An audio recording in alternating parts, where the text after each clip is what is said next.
Mais alors, il y avait une personne qui était imbattable, c'était Madame Sinclair. Madame Sinclair, vous êtes là? Vous êtes là? Ah oui, pardon, excusez-moi.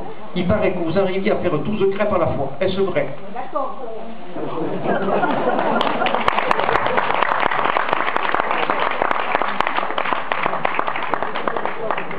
À midi, il y avait un vingtonnaire, et puis il y avait la chanterie à cette occasion qui était sur la scène. C'était pas une scène comme ça d'ailleurs, c'était beaucoup plus sommaire. C'était nous qui avions monté ça, évidemment, c'était fait de briques de rock.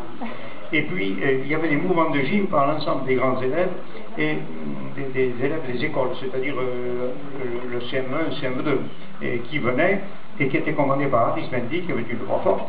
Et ça, c'était le spectacle que les parents venaient voir, et ils venaient photographier, surtout, photographier et filmer. Après quoi, il y avait une tombola, et finalement, le soir, le dimanche soir, on finissait par un repas général et par un bal. Alors, tout allait pour le mieux avec Ben. Ben ne lésinait pas, il avait compris, mais il trouvait toujours ce qu'il fallait pour chaque section. Nous le tenions au courant, et visiblement, il faisait ça avec plaisir.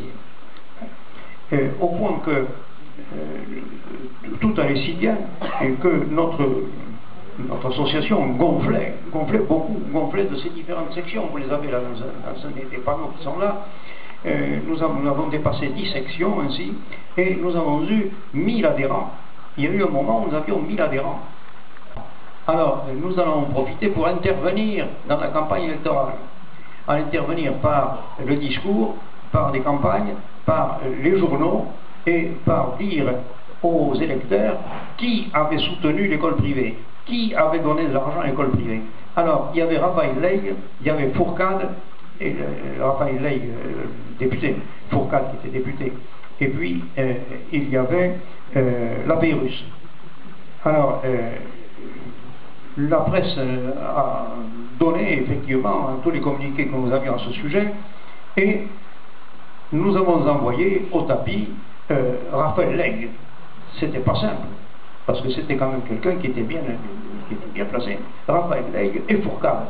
Nous n'avons rien pu contre la Pérusse, parce que la Pérusse a été commandant du bataillon iraquais, et il a joué un très grand rôle, très sympathique d'ailleurs, dans toute la région du Iraquais, et là, il était imbattable. De toute manière, nous savions que là, nous heurterions à un mur. Mais enfin, nous avons joué véritablement un rôle important ici, dans notre association.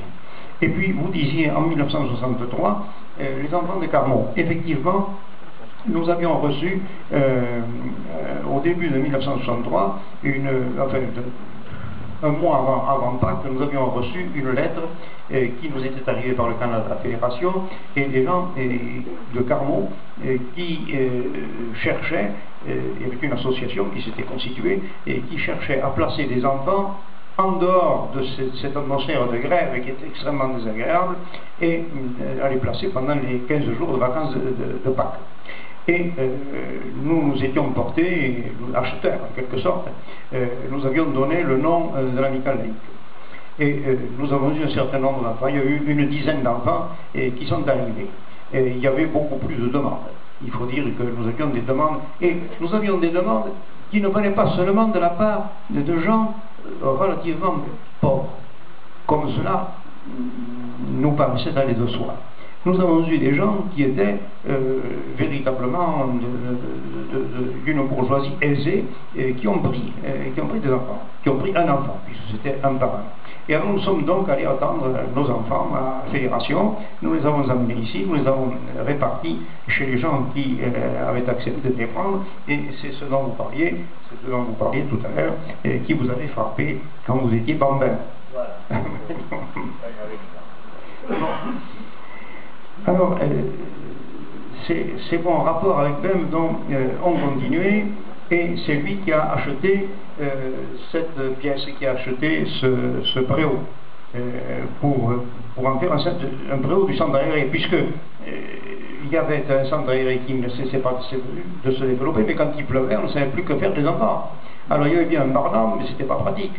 Alors BEM a tranché la question, et il a fait faire ceci, qui est le préau, qui était le préau du centre aéré. Et il nous avait promis qu'il nous logerait bientôt. Il nous logerait avec un grand logement, de façon à ce qu'il y ait un logement pour l'ALPA et un logement pour les sections. Et puis, il est mort brusquement. Il est mort subitement. Et nous avons eu alors 30 ans de vache maigre. Qu'ont supporté les présidents Lafage, puis Peyron et Andrieux. Il fallait le faire. Parce que il y a eu tout de suite une tendance à des rapports tendus,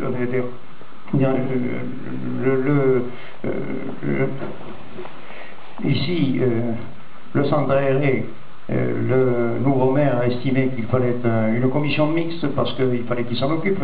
Cette commission mixte dans laquelle j'ai siégé, et malheureusement assez longtemps, c'était le pot de terre contre le pot de fer. Nous ne pouvions jamais nous faire entendre. Les moqueries fusaient et bien entendu, c'était très, très désagréable. L'ALPA a été ressentie à ce moment-là comme une force d'opposition. Et alors, elle est devenue une force d'opposition. Nos rapports n'ont pas été bons. Alors, nous avons demandé une salle. Nous avions proposé de reprendre la maison des jeunes.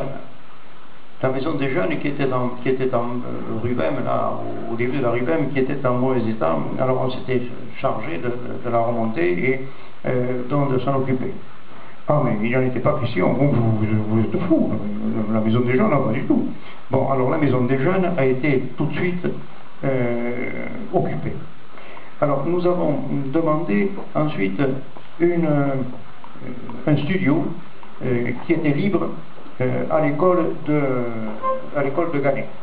Vous savez, il y avait des appartements qui avaient été préparés pour les enseignants, ces enseignants ne les occupaient pas, et il y en avait un qui était libre, vraiment libre. Alors nous avions demandé à l'avoir. 8 jours plus tard, il y avait le Scrabble qui était installé et l'appartement n'était plus libre. On a pensé à un wagon. On a passé un wagon, mais le wagon, ça c'était facile d'acheter un wagon, vous pouvez acheter un wagon, mais où le mettre? Ensuite on en serait arrivé, mais où le mettre? Et puis alors vous me rappelez le château d'eau, on avait proposé, M. Andrieux avait proposé de faire nos réunions dans le château d'eau désaffecté de Dolbeirac.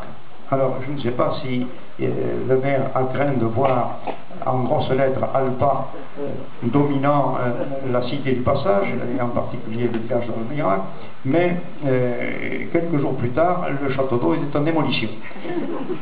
Vous vous en souvenez?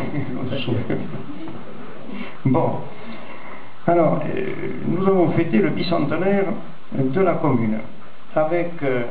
Catron, l'amical laïque, et s'est jointe à la société archéologique pour ce bicentenaire, puisqu'il y avait donc 200 ans que la commune du passage avait été formée. Ce qui nous a beaucoup amusé, c'est qu'il n'y a jamais eu de fête pour le centenaire. Mais enfin, on a fêté le bicentenaire, puisqu'on avait découvert que la commune avait 200 ans.